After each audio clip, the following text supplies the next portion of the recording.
Then when I see a young man like this, and I see somebody, I've only known him for maybe a month, but he's got so much willingness, and he wants to help out. That's a big thing. He's not only staying clean and sober, but he's wanting to give back to others, and that's really what this is all about. So I'm going to let him tell you a little bit. Hi everybody, my name is Phil and I'm an addict. Hey Phil. I'd like to thank you all for letting me speak today. It's only by the grace of God, the support of my family, and my loved ones in my life that I'm here to be able to speak to you today. I'm only 28 years old, but for about half of my life, you know, I thought I was out there living the life of the dream, living like a rock star, partying like a rock star, and I thought everything was fine with that. You know, I wasn't as bad as the guy next to me, so I didn't have a problem. You know, it started out I wasn't in full-fledged addiction that whole time, but when it got to these last couple of years, you know, once I got into the opiates and the prescription pills, you know, I was finding myself just trying to isolate from the world, not feel pain, not feel anything. And, you know, it was hard for me. I didn't want to admit I had a problem. I knew I had a problem, but seeing others, you know, and saying, well, I'm not as bad as this guy next to me. I'm not doing as much as him. You know, I'm not coming near, I'm not even really getting high anymore. I'm just using it to maintain and not be sick. So, you know, I'll just keep on doing, you know, fighting this out here. One day, eventually, I'll be able to get clean myself. Tried many times, using Suboxone, using other things, just trying to get cold turkey, do whatever it might be. You know, I was sick of it, sick of the life, sick of it all. And, you know, sometimes God does work in mysterious ways. You know, it took me getting arrested to finally be able to break down and admit my defeat and say, you know, this is it. I can't take it anymore. I can't do it. I need help. I need treatment.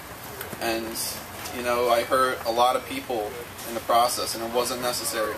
Because a year ago, if you would have told me about this program, about everybody here, I would have laughed at it. I never would have believed any of this works. But, you know, when I realized my problem and I went into treatment, I went in there wanting everything I could get out of it. And they gave me, you know, my detox was horrible. The first 5 days were brutal, and after that, I had my counselor come down and say, all right, well, your insurance wants you out, so tomorrow you're going to have to leave.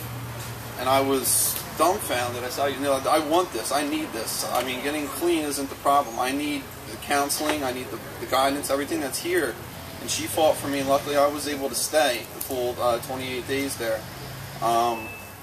Now, you know, also there, you know, I found myself with some reservations, thinking I could still drink again, thinking I can still, you know, eventually there'll be a future to it. But after listening to those war stories and hanging out with the people, I found out I was hanging out with the same crowd that I was basically hanging out with out here. And they say if nothing changes, nothing changes. So, you know, I stopped talking to those people, reminiscing about, you know, places we've been, the crazy stuff we've done, and really started looking at myself and immersing myself into the program. And when those people would come in from H&I and speak, I mean, I could see the glow to them, and I really wanted it. And I still want that. I mean, I just celebrated 90 days last week. But, you know, it's still, like I said, it's only from working this program, and if I didn't put everything into it and follow the advice that I was given, I would never be able to do it, because for the first time, I stopped doing things my way. You know, everything in life, you couldn't tell me what to do. I thought I'm in complete control of my future. It was the self-ego, self-esteem that ran me down. I thought I knew exactly what I was doing, and you couldn't tell me anything different. But from hearing that statistic that from all these people in the room, only 2% of you are going to make it. And the only way that you're going to make it is by going to meetings, getting a sponsor, and working a program. You know, I always wanted to try to be that 2%. As a kid in grade school, I wanted to, you know, get good grades, wanted to be a good kid. And, you know, I want to be part of that 2% that make it. And I know that the only way by doing that is doing what I'm doing. Going to meetings every chance I can, doing, you know, service work, getting involved with people, hanging around with, you know, dropping all those people, places, and things. And it's sad because, you know, some of them are like family to me, but I can just see that addiction in them, and it's the same thing out there, and it's killing people, you know. And it's like, I want to help them, but I got to concentrate on myself.